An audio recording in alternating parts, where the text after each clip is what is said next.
Today's guest on Uncharted, Your Sidekick for Life is Johnny Goudie, Austin-based musician, songwriter, and host of How Did I Get Here?, one of the longest-running independent music podcasts in the game. In this episode, Johnny walks us through the unlikely map that got him here. From a pivotal Cheap Trick concert at 13 to forming his first band, then working under legendary music producer Mark Hallman to releasing over 1,500 episodes of his own podcast. It's a story full of late-night inspiration, fearless self-reinvention, and the kind of mentorship that can change everything. We talk about what it means to start before you're ready, how to stay the course for 40-plus years in music, and why being not naturally gifted might just be your greatest strength. This one's for the kids in the garage, the artists battling imposter syndrome, and anyone looking to turn a spark into legacy.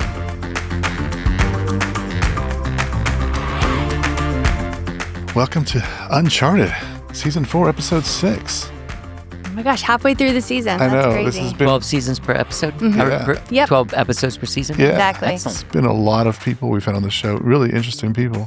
And I'm really excited to hear your story, Johnny. Well, it's a crazy story. Okay. Well, so real quick, 10 seconds. Who are you? All right. Well, I'm Gloria Park, and I work in wealth management traditionally, but I like to say that I help people just find efficient, meaningful paths to what they want, and aspiring author as well. And that's me. Awesome. Love it. Hey, I'm Natalie Payton Newman. I am an actor, comedian, and podcast person, Natalie. Love it. And Person Natalie. Exactly. And Dan Dillard, your host and or co-host and founder of Founding Up as well, which we can chat about if we get time. And then today we've got Johnny Goudie. Goudie. Almost. I was waiting to see if you could do it. Okay. Yes, Johnny Goudie. I thought that was, I said Goudie, right? Didn't I say Goudie? Yeah. Okay. Yeah. You said almost. I was like, I didn't get Because I I was teed waiting to you up see. a I get little excited. bit. Yeah. it. So, Johnny, friend of Darlene's, is a friend of ours. So Yeah. Johnny was recommended from a friend of ours, Darlene, who's been on the show before, and said, you got to listen to your Fantastic publicist. mentorship story. Yeah, she is. Yeah. A wonderful person. Really enjoyed her show. Me too. But I'm just kind of excited to hear, because it's all music is from what I understand. There's a lot of music. Yeah. Okay. Yeah. I actually started a podcast almost 14 years ago in 2011 where I interview musicians and I put out 2 shows a week. No seasons, no shade either. Wow. I'm okay with people having seasons. 2 shows a week. I'm about to release episode 1,500 on next Tuesday. Damn.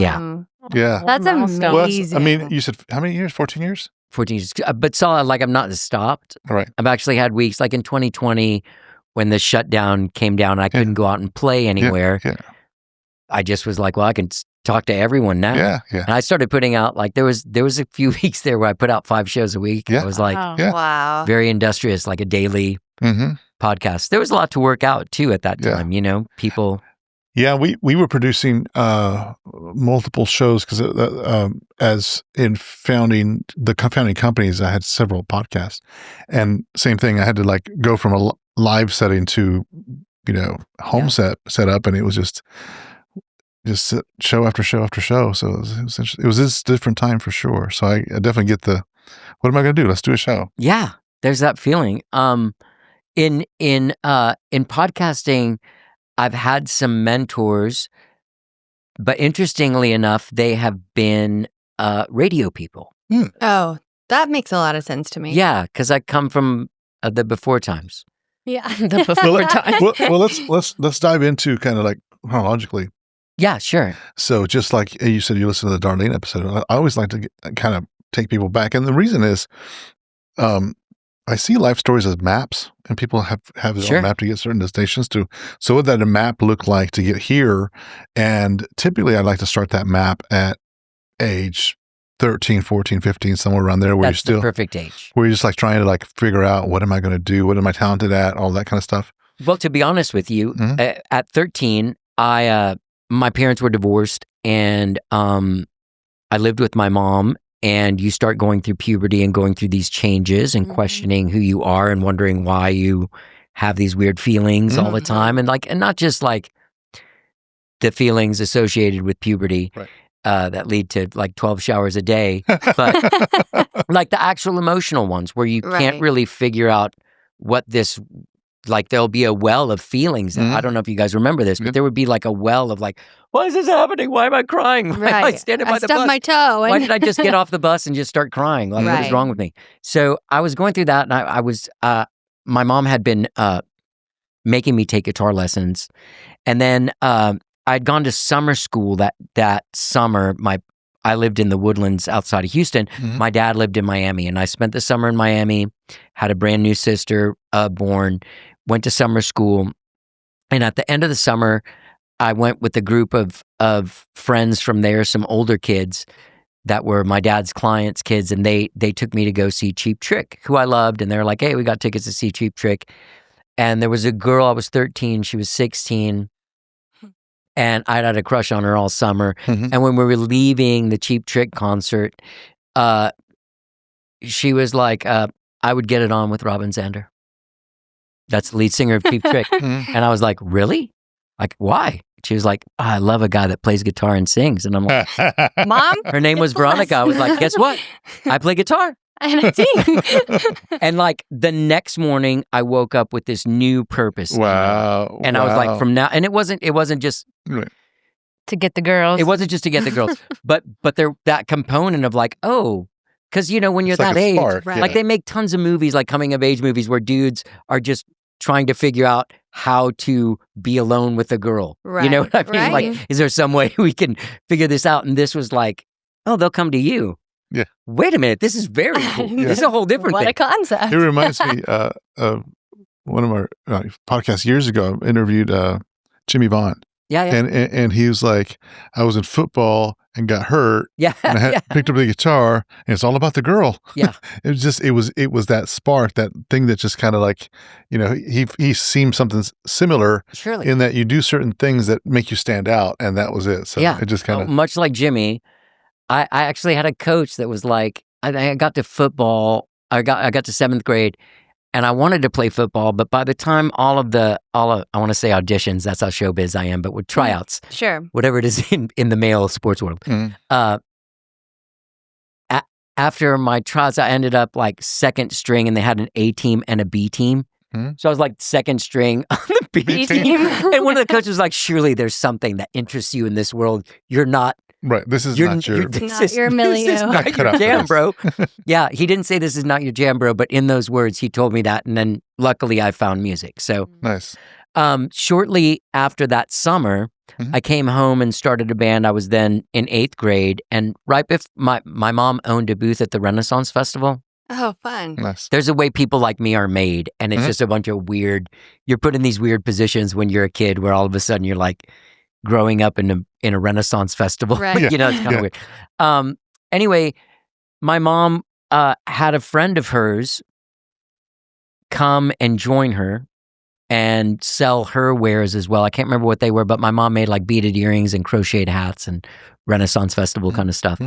And this lady was married to a guy that produced Carole King records and toured playing guitar and singing backup with Dan Fogelberg, had his own band, had a party band. And here I am, this 13-year-old musician living in the suburbs of Houston with no access to like, how do I do this? Right. Like no one's dad that worked at an oil Right. place. Right. And everyone would be Yeah. like, oh, you're not going to do that. It's not Austin. No one does that. Yeah. And so I had, all of a sudden, they showed up, and I literally spent a weekend with this gentleman named Mark Hallman, because my mom and his wife were doing stuff, and me and him were just walking around. And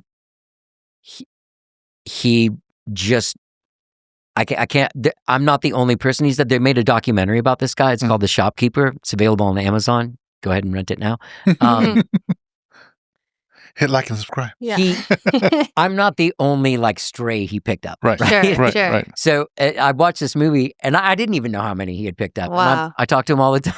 And you watch this movie, and you're like, oh my God, there's a lot of us. Right. It's like- Right. I texted him yesterday on Father's Day. I didn't even text my own dad. I texted him and just told him what he meant to me and all that stuff. And I thought afterwards, I'm like, I wonder how many, because he's got his own kid. But I'm like, I wonder how many of these he's getting today that are like, thank you, dude. Wouldn't be here without you. Right.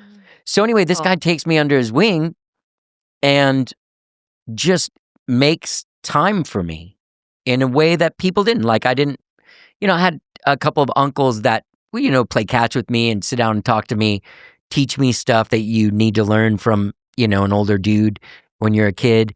And this guy just made himself available to me more than really any adult ever had. Wow. He still does. Like, if I ever have had some kind of like, dude, I need to talk to somebody, it's like immediately. And this was 1982 when we met, in the fall of 82. So it's been years and years. So you were 13. He was more or less 30, 31, 32, something like that. Yeah, okay. That was like his calling to be. Well, yeah, I mean, being a record men. producer and it is sort of that nurturing, sort of like, I can bring this out, you, like, rely on me, trust me. Right. And he really, at a time like that, when you're a kid, having an adult that you can trust implicitly like that isn't directly related to you, it's pretty amazing. Yeah. And so the fact that guy, he took me under his wing, then my mom and I, a few years later, moved to Austin. And he let me, he had a recording studio.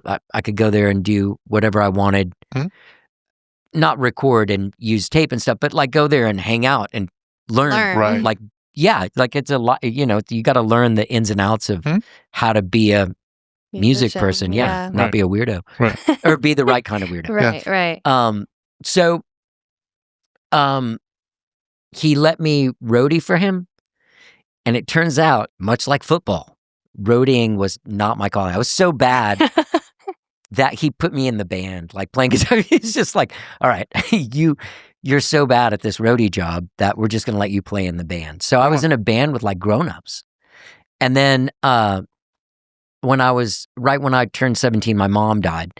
And I moved to Miami and lived with my dad. But Mark stayed in touch with me and still kept mentoring me and teaching me. And then after high school, moved to Houston, started a band there. He produced our EP. And then I moved up here and he let me live in his recording studio. Nice. For $150 a month, no bills. Wow. Nice. I mean, it was 1991, so that's kind of normal for Austin, but it's so weird to say that out loud. Right. Without any bills. But anyway, so ever since then, like he produced my band's records, we wrote songs together. He is still there for me. In fact, this is on a darker side. There was a band I was in earlier. I was in a band for like a year with a bunch of front people all together. You know how those end, like the Eagles and stuff like that. Right. People get, well, egos. Egos. And I was having a after show conversation with one of the band members. Fortunately, this dude was standing right there, and the guy walks away after this sort of like tense exchange, and he goes, you don't have to do this. And I was like, what? He's like, be in the band. Like, if it's bothering you this much, then don't do it. Still mentoring me at like 56 years old. Oh, wow. Still telling me what's what. Right. Yeah. So it's pretty amazing. That's really cool. Yeah. I do love that. So I'm going to back up because I was curious. Your mom started you on the guitar before the girls said that, Yes. I did not like it. Right. It's like piano That's where I was lessons like, as a kid. was it her love for the guitar, or why was it this, here, have a guitar and we're going to take lessons? Sure. It was her love for the guitar, but there's also my mom was a very, like, really wanted to have an incredibly well-rounded, like, poetry, like a guy that could write a poem, but then also be the fastest in the 100-yard dash. Right. Like, she wanted a very, like, a Renaissance man. Exactly. Yeah. like someone from Greece Got it. in the BC era. Got it. So she had her vision Before for you. Yeah, like a philosopher and a weightlifter. You know what I mean? I love your mom. I'm sorry you lost her. And so how how Her name was also Natalie. Oh, wow. Yeah. Very cool. Sorry, go ahead. And I'm sorry as well. Not because her name was Natalie, but Yeah, I feel you. Neither am I. So I just have questions around picking up. I mean, picking up the guitar is not an easy thing. It's like, especially if you don't love it. That's so true. Yeah, So you're like, it becomes and then I 100 times and then easier when you want to do it. Right. I was going to say, Yeah. and then I should went on a band. I'm like, well, wait a second. There's a step that's missing. It's that love of playing and becoming good. How long I did that? started a band. Yeah. Even when you just like the lessons. Well, no, I was like, well, we got to have a band, and one of my best friends from 7th grade also took guitar. He wasn't that into it, and then we decided, like, I was like, you wouldn't believe it, but like, this is what the girls are saying. Yeah. Got it. We can So go it's back and take more guitar lessons, or we could just get in the garage and start a band, make your brother play drums, which we did. I Right. Of course. I love that. I've never even thought about that. I always thought, like, and it's important, like, especially in shows like this where you are able to map out different thinking, because I would have thought, I got to learn to play guitar, become good, and then be part of a band. And you're like, no, I'm going to start a band and become good on the band. Yeah, Right. exactly. And I'm just wondering how many people do that. Especially if everyone's not Misery very loves good. company, right? Yeah. Yeah. Everyone's not That's very right. good. You can learn and grow together. Well, there's also a level of ambition. There's people that join a band, and there's people that start a band. Mm-hmm. There's two different kinds of people. Very true. Yeah. I was going to say, it sounds like you were a leader because you started the band. I knew where the ladies were, and I was ready to get up there. You were motivated. No, I was like, well, there's no reason to do this without massive ambition. Right. And there were guys like Bono coming out at the time, like, U2's second record was, and you're like, oh my God, there's a whole new world of new music. Right. Like REM and all these bands like that. And so me and this guy who I started the band with, whose name is Chris Mahart, I still talk to him a couple times a week. We just started this band. I eventually, in like 1998, I got signed to a label that was owned by Lars Ulrich, the drummer of Metallica. Mm. And in the history of Metallica, there was a guy that said, hey, I'm putting out a compilation album. Do you have a band? Same thing. Like, yep, hang on. And like he also just jumped in. There was a place on a record. He wanted to be on a record. Nice. So he started a band, and that's how Metallica started. That's fascinating. Wild. I did not know that. Yeah. And it's really cool, especially thinking about, why not, right? I mean, people do that. Like, I know entrepreneurship, business, and a lot of times entrepreneurs, and all the interviews I've had, I remember Tito saying this. He's like, I started this vodka company because I'm a dumbass. And he just said, because I thought that all these spirit companies, all these little micro companies were these companies, and they weren't. They were just sub-labels to these bigger company. But so in entrepreneurism, you dive into things without knowing. Yeah. And you just figure it out along the way. Yeah. That's and right. so I'm hearing the same thing happens or can happen in music, which I never even thought. Yeah. Well, here's where I'm really lucky.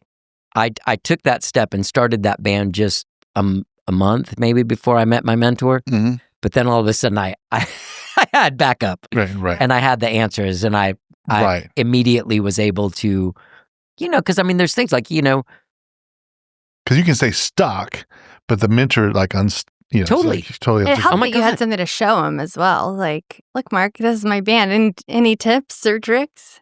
Yeah. Well, he's like, do you have a band? I'm like, yep, sure do. Yeah. It's me and these two dudes. We need a bass player, though. One of the things was I had done well in theater in 7th grade. I knew you were going to be in theater. I Thank was you. going to ask. Yeah. Well, there's a sad ending to it. Okay. Wait for it. And so when Mark Hallman, my mentor, and I first took our walk around the Renaissance Festival, and he was asking me questions. So, your mom says you play guitar? Like, yeah, I started a band and all this stuff. And he's like, oh, really? It's like, so you want to be a musician when you grow up? And I was like, well, I want to be a musician or an actor. And he was like, why would you want to be an actor? And I was like, oh, because it's awesome. Girls also like you. Yeah. And, It's all about but I also, I did have a sort of proclivity to immersing myself in pretend. Mhm. You know what I mean? Mhm. Yeah. You're a natural performer. I was an only child growing up. I now have 6 brothers and sisters, but they came much later. Right. But as a young child, it was just me kind of figuring stuff out. And so I just lived in my own head a lot of the time. And so when I told him that, he was like, why would you want to be an actor? That's so lame. And I was like, why is it lame? And he's like, because you gotta go ask people if you can work. Like, you gotta audition for stuff. You have no control over anything. And then, like, when you're alone and there's nothing to do, you can play guitar and like sing and make up songs. What are you gonna recite monologues when you're alone? That's so, and like literally like that. I'm like, oh yeah, that's the dumbest thing ever. Yeah. And it turns out that I didn't really have like as friends of mine that did theater, and then you become friends with actual people that are really good at acting. You're like, oh yeah, I don't have that in me at all. Sure. Yeah. I mean, I've been featured and stuff, but it's just because you look a certain way. I remember getting a part in a David Lee Murphy video in the mid-'90s because I had a chain wallet. And I went to the audition. They're like, oh, no, you got it. I'm like, well, do I have to do it? No, you got it. Just make sure you bring the chain wallet. And then I got a call from the wardrobe person the night before, like, Johnny, hey, we're all great. Oh, yeah, what do you need me to wear? Whatever you want, just make sure you bring that chain wallet. I'm like, Wow. that's who got the audition. Wow. Like, if another little guy would have walked in Sure. with it, he would have gotten it. That's so funny. It does go to show how it is all about the look sometimes. And they know you get the part when you walk in. Right. They just know. You either have it or you don't. Right. Yeah. Right. That's so true. Sorry. No, that's great. I'm still like kind of pulling on that thread about you started playing, you had the motivation, started figuring that out, and then at some point you realized I'm good at this, or is it? Was there? No, how some people. I think I told enough people I was good at it that everybody started believing it. Fake it till you make it. I feel like there is. As far as being like a player, they're way better players than me. Music was not natural. Right. I had to work real hard to I guess that was play in time and sing in tune. It was a little beyond me. But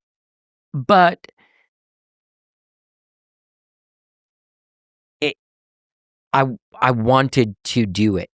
And you're dedicated and you're consistent and you show up. Like, I recently heard John Fogerty speak, and he said the same thing. I wasn't a natural singer. I wasn't a natural player, but by golly, I was up at 4 a.m. every day practicing. And thank God that my wife is still with me, because like I would practice and practice and practice. And like, you're consistent and you show up and you're on time to things. And you know what I mean? Like we were talking about before. Yeah. We were talking, So you can't really do this in the business. If look what may rest in peace, Sly Stone. He. Some people choose substances or acted badly, right, to the point where they're like, "All right, you can't work here anymore." Right. Yeah. Like you're too much of a problem. Right. Like it's not cute anymore. Yeah, it's not cute. It's not. You're not famous enough for this. That's fascinating to me, because again, mental block for me on music, which I don't have in the other world, but it was, and we've had this conversation on the show before about music has never come naturally. It's been a struggle to me. Like, people remember lyrics, remember that, and that's not something that just comes. I'm the guy like the second B team.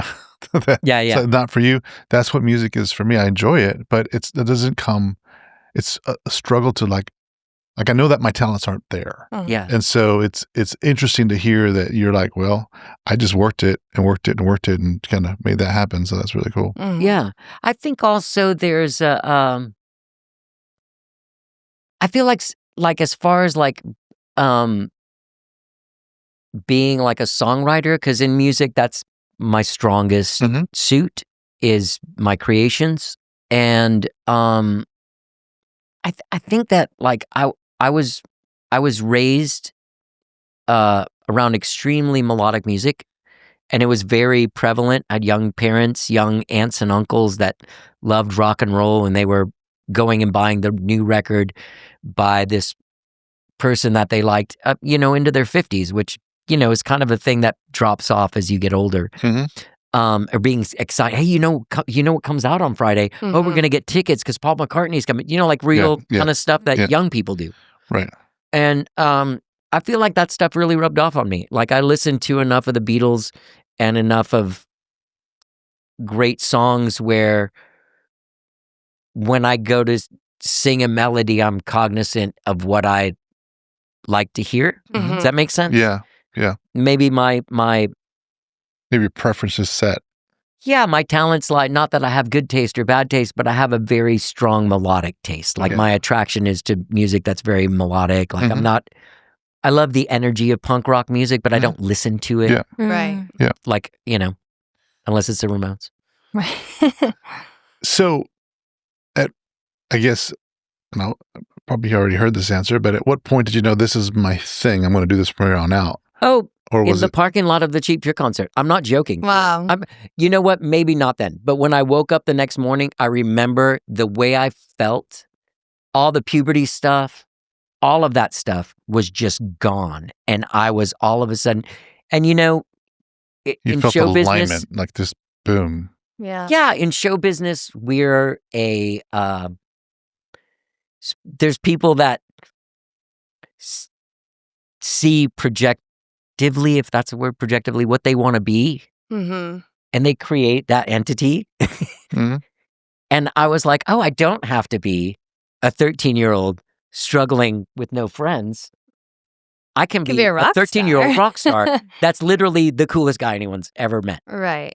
And I woke up that morning and that was him. Just went forward. Yeah. Nice. Isn't that weird? No, That's actually awesome. It's wonderful. It's you know wonderful. What? If I didn't end up like if I ended up like in the loony bin or something, not that that's bad. If I did end up there or something, you still would have been happy. Maybe so. Right. But you know what I mean? Like it's a pretty crazy thing to wake up and go like, now I'm this guy. Yeah. And what's even weirder is like 43 years later, whatever, being like, I'm still that this guy. Just in case you were wondering, I've not stopped being the guy that I decided overnight after the Cheap Trick concert. I wonder if this Veronica lady, if she knows what she unleashed on the world, because I never saw her again. Wow.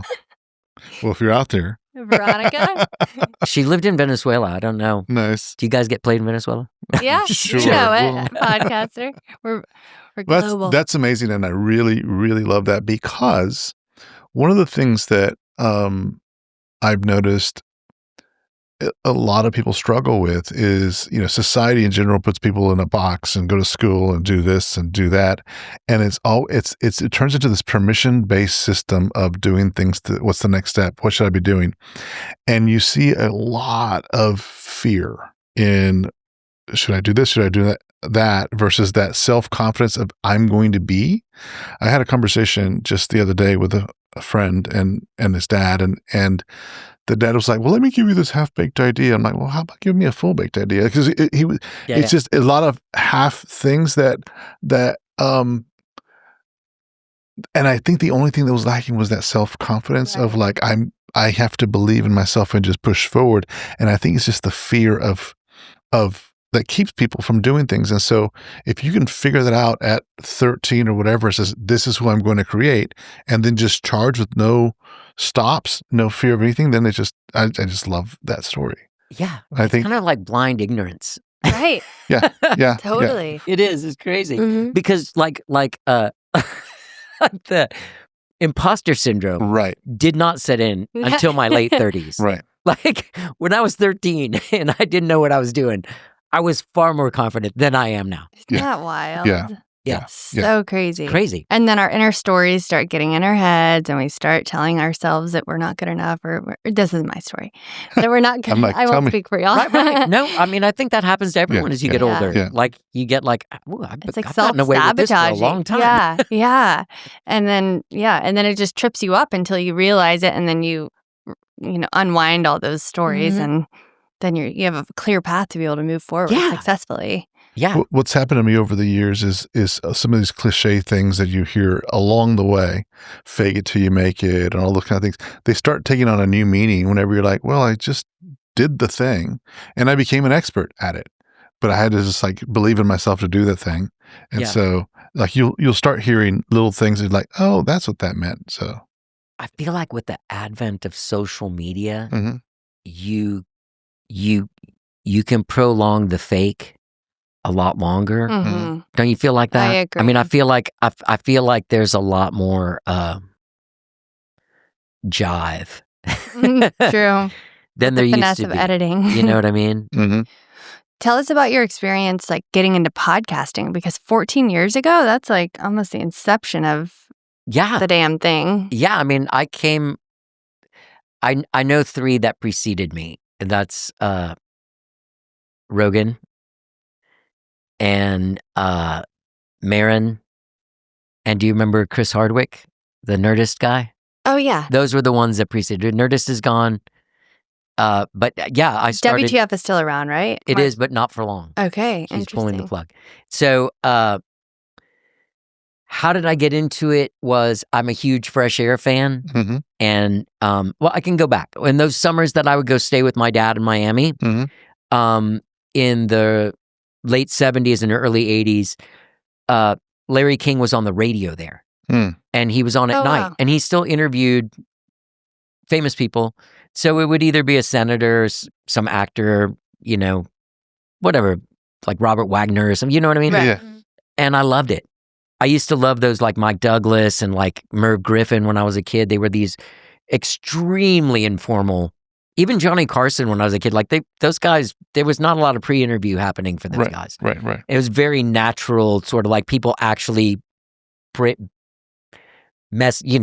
each other crap and like, Yeah. you know what I mean? Like Mess really with Natural. awesome, real,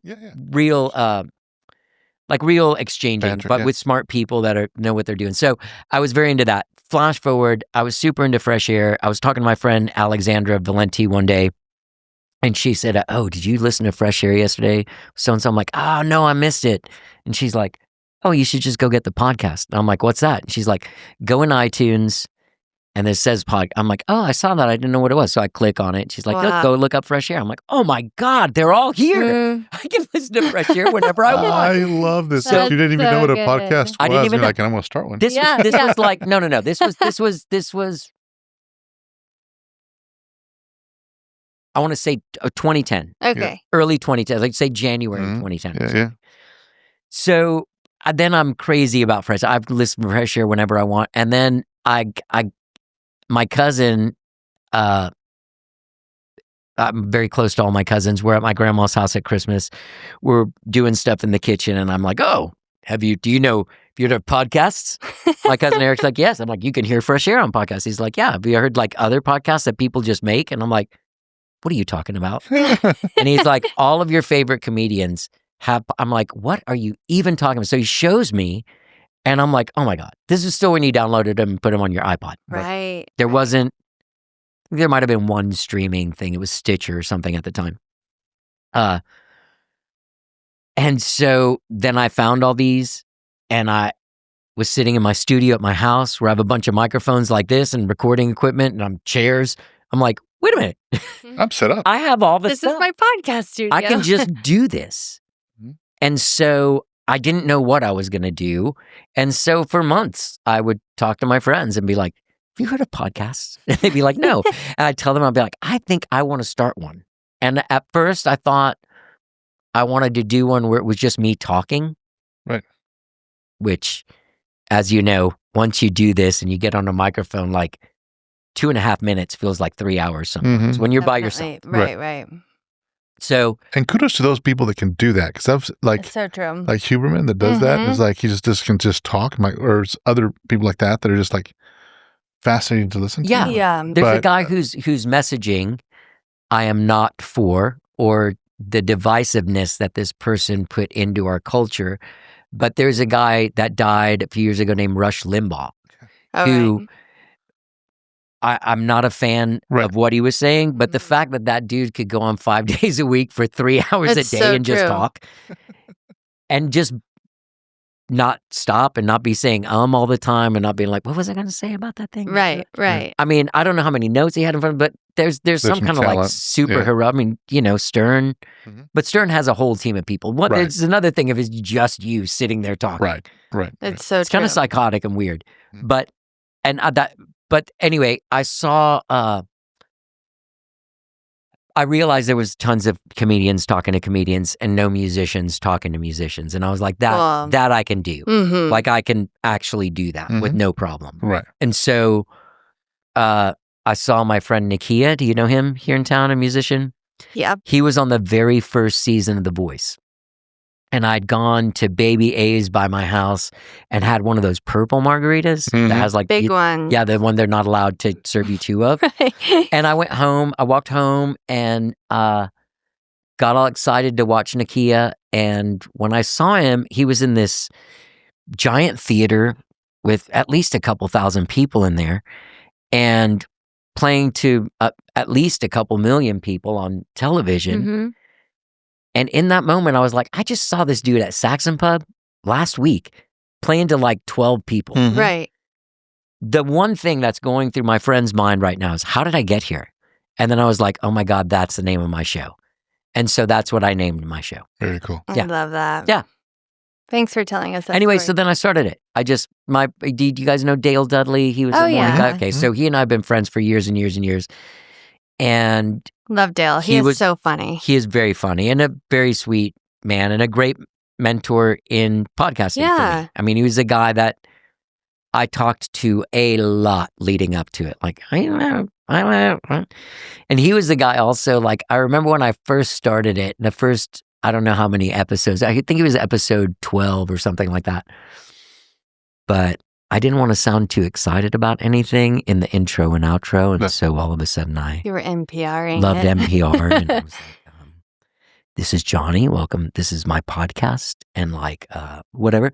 And Dale was the one that was like, why do you sound like somebody died at the I was gonna beginning of the say. thing? But when the conversation part, you're you again. Mhm. Yeah. He was like, people aren't going to come listen to the show because of who you're interviewing. You want them to come because they want to hear what you have to say. Right.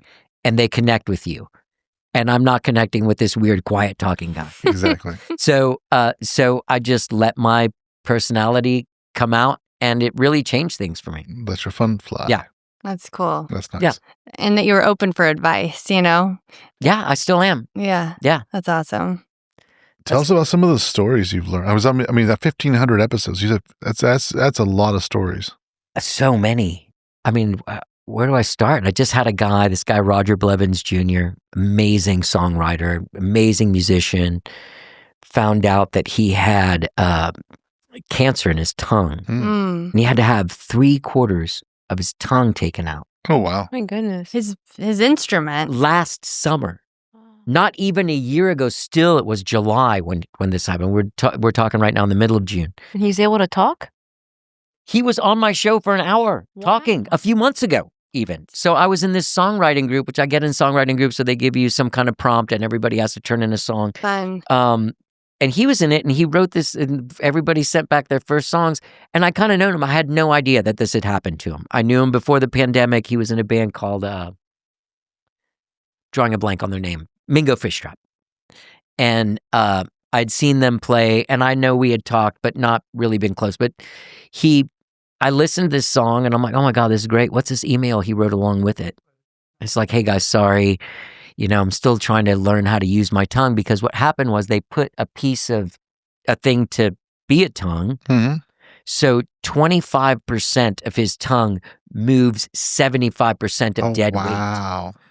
Whoa. And he had worked so hard. It's hard not to get Yeah, emotional during this emotional. stuff, but like he had worked so hard. And here he was like in February or March, like talking for an hour Wow. to me. Right. I mean, and it's like also one of those things where like you don't know what people are going through. Right. Right. Like you're like, oh, what's Roger? He hasn't released anything. What a dork. Yeah. Whatever. Right. Yeah, right? yeah. You don't realize what people, I don't know, that's one of the things is you don't, a lot of times when I started the podcast, I was having just friends because I was like with my phone, I have at least over a year's worth of shows where I just call people and I'm like, hey, come over, let's talk. So I was like, I have all these really good friends of mine. Mhm. I need to invite someone I really just don't like. Right. Oh, I And see how that love works. that. Yeah. I love that. So I did. I bet some of those relationships changed. Amazingly so. Because Wow. it's very easy to assume. Remove to judgment. dislike Yeah. someone from a distance. Like that's what we're seeing in the way that our world and our country has become so divided Mhm. because most of our very sensitive conversations are insults on social media. You know how they say like it's easier to kill someone if you're 50 yards away and you shoot them than it is to like choke them to death, Right. Mhm. right? Because you're that wasn't advice from anyone. I just heard that before. But We'll put a parental advisory on this. Right. exactly, please. You don't know how hard it is for me not to cuss. I've been doing a pretty good You've job. been great. Yeah. I Yes. started one of the words and I slowed it. I brought it back. You'll You see it. changed You'll to see it with crap. editing. Um, I remember. So, I realized that, I mean, then that's what's happened. Like, people don't sit down and have actual conversations face to face about differences. They yell at like, no, you're stupid because you said this, and that person, like, oh, you're stupid, and then There's no no context one's to stuff, talking, yeah. and you don't have any.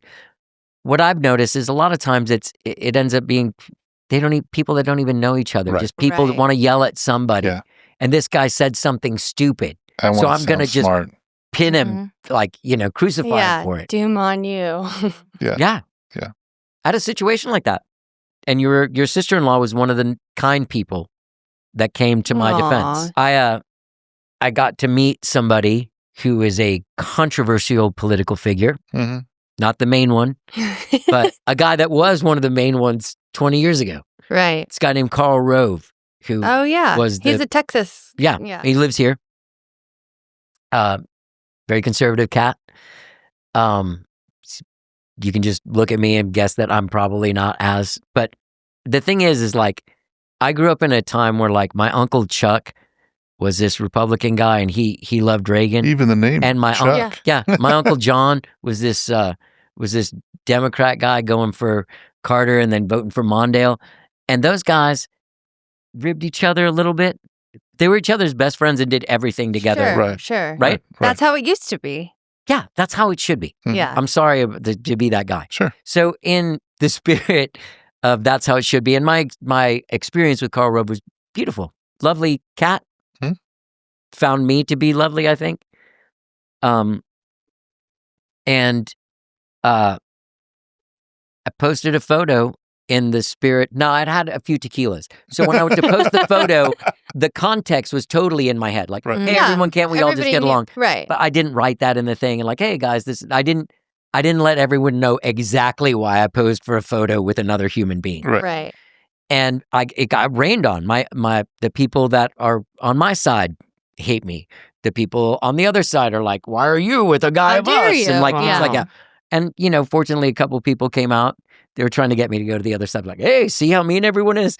But there were some people that came out and said, hey, but like, we live in this world where I had to take the picture down because what ended up happening was Wow. my sister wrote this thing that all she wrote was like, can't we all just get along with a heart? And some guy called her an expletive idiot. And I was Mhm. this guy doesn't know my sister. And Yeah. he's just yelling at her, like calling her names. Someone who's like 13 years younger than you too, Yeah, right? exactly. Yeah. I would be like, Yeah. And I was just like, dudes, like, whoa. Mhm.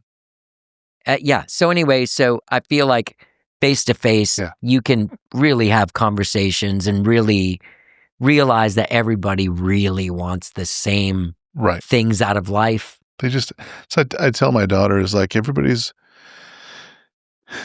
has the world in their own head through the life experiences that are unique to them. And so sometimes it makes communication difficult because you haven't walked in the other person's shoes every Correct. single experience. And relationships are tough that way because you're assuming things Correct. of the other person. You're And we all assuming know what happens. the same experience. Yeah. And it's not good or bad. It's just different. And so it's you have to look at it from that lens. Yeah. And so be open to conversations and not talking over people, but actually trying to understand how it is that they got to that viewpoint. What did they go through that was unique for them that has them see something differently, and be able to listen versus talk at them. Yeah. So it's Yeah. really cool. I love human stories. So the fact that you interview that many people is just amazing. I think I'm like at 300, and it's just my entire life changed. Mhm. Mine too. And from the day that I decided to start the magazine and started doing interviews, it's like, wow, it is just. I was like lived in a box until that day, and then all of a sudden, it's just the world just completely changed. Yeah. And it really, I mean, I love it. I've gotten so much out of it. Mhm. I've gotten so much, one of the things that was happening to me that I didn't realize until I actually started the podcast is that, as you grow older in a career in like rock and roll, Mhm. like you're not always it's not always your day. Right. And when it's not your day, it feels like the end of the world. Right. So all you're trying to do is get to your day. Like I made a record. I have a record release day. Everybody liked me again for a month. So when those, as you get older, then more people come up. There's more people to get a day, and your days become fewer and farther between. Right. And at that point, you start opening the paper and going like, I don't even know who this guy is. why is this guy doing it? And why did they ask this guy? And I'm way better than this guy. Right. I'm way funnier. Everybody likes me. Why is this guy and not me? Yeah. Well, that's a really unhealthy thing. And that was one of the things was my mentor in all of the older musicians that I saw in our circle, he was one of the only ones that never was like, what about me? He was like, oh, that happened for that guy? Oh, that's great. Good and I was for like, how do you be like that? Yeah. And the podcast, like as I could feel myself being pulled to the dark side by the tractor beam of the Death Star of like psychic apocalypse. Right. I without realizing I was doing, I pulled myself out because once you sit there and talk to someone for an hour about what they're trying to do, you'll kind of listen differently to what they do. You know what I mean? Right. You'll kind of like, oh, that's just like their personality, that chorus. You know what I mean? Yeah. That's awesome. You have a different sort of like, and then people you don't think belong, like, you know what? Who am I to be telling who gets to do what? You know what I mean? Yeah. Something that happened for me in the entrepreneur world is seeing the maps of how different people did things and how they still succeeded. And I think that the thread that I'm hearing you say is there is a difference between living in lack and living in abundance. And living in lack has this fear-based mentality where they're going to take it. Why is it not me this? But whenever you live in abundance and you're like, oh, that happened for them this way, that happened for them this way, and it just opens up your mind that these are just people just like you, and it happens for you too. And just so you remove that whole lack mentality, and everything is just abundant. And so you're happy for people and enjoy conversations, and you take time to listen. And it's not about time, because all of it it's all in the same fear-based mentality, the time. And I don't have time for this, I don't have time for that. And it's this big, messy black hole of the ball. Yeah. Whereas your mentor and having this abundant mentality and just good for everybody. He never thought anyone was taking away from him. Right. Like that's what I was starting to feel. I was starting to feel like people's successes were literally personal attacks from them on me. Sure. Right. Like, why are you doing this to me? Right. It has nothing to do with me. You're right. And your little inner 13-year-old rock star was like getting shaved away a Very, little bit. Yeah. It's also one of those things, and I think it comes along with sort of that, like whatever people view societal or political views or whatever side they fall on, is that as you get, like when you're young, there's a black and white. Like you cross this line, you're dead. You know what I mean? It's over, buddy. Yeah. But as you get older, if you're lucky enough, you start seeing that everything is literally just shades of gray. So gray. Nothing's white, nothing's black. Right. It's just shades of gray. Yeah. People ask me political questions. I'm like, look, I think both sides have good things about them, and I'm just sitting here to listen because I think that I agree on certain things, I agree on certain things, and I disagree on certain things, and I disagree on certain things. I mean, I have opinions, but I have respectful ways of So true. Right. Yeah. The black and white thinking, even in my personal therapy, is where I get stuck. Like if I think, well, it has to be this way or it has to be that way. And that's how I've grown personally, is being able to have my therapist be like, you're in your black and white thinking. Oh, really? Yeah. You're in your box. Yeah. Yeah. And then I'm like, oh, right. I don't need to think like this. No. And it's really liberating to feel like it was a completely, I mean, honestly, like I feel like a lot of that stuff I've been able to grow out of. I mean, you still have tinges of jealousy. Right. Why is that guy doing a thing? But it's not all consumed. You don't spend the rest of the day like, right. You don't call anyone. Did you see what he's doing? Right. Why are they asking you to do this? I don't like that guy. I've made that call before. Yeah. I've been there. Too. That's amazing. Yeah, just the more people you know, the more people you get to hear the backstories, the more amazing stories that are inspirational. Yeah. I love whenever I'm watching movies or shows or like that, I'm almost more attracted. I shouldn't say almost. I would say I'm more attracted to real life stories than like made up stories, right? So you hear, I just can look at some of the things that are come out. The movie Founder with the founder story of McDonald's, like that whole great movie. That whole thing was just like, wow, that really happened, and I can just name a whole bunch of other ones just like that. That like the human interest story is always so much more interesting. Me too. Than something made up. Yeah. That's just like, okay, that story's been done before, Yeah. It's just a different twist. But when you go to the human story, it's like, oh, I hadn't seen that before. That's really cool. But remember in the 90s, there'd be a documentary, like 2 documentaries a year. Mm-hmm. Right. And now it's like more documentaries come out than movies. Yeah. What's the one about Mark again? What's it called? It's called The Shopkeeper. The Shopkeeper. Yeah. I'm going to have to check that out. It's really great. It's a really beautiful story. And it's it's a great documentary in that it was made by somebody that doesn't traditionally make film or anything.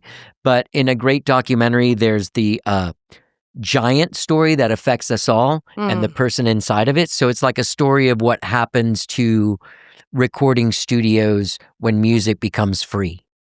And this guy owned a recording studio and it was falling apart. But then here's his story and all of the things that he's been able to do through it. So, yeah.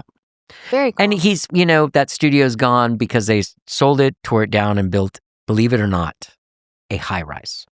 Probably makes you Wait, I literally can't believe it. We don't hear of this thing in Austin. It's a brand new thing that they've invented. But so he came out of it with some dough. Sure. When it was hard to keep the doors open in the last 15 years, just simply because budgets were slashed and, real recording studios and people working there are, much more expensive than doing it in your bedroom, you know?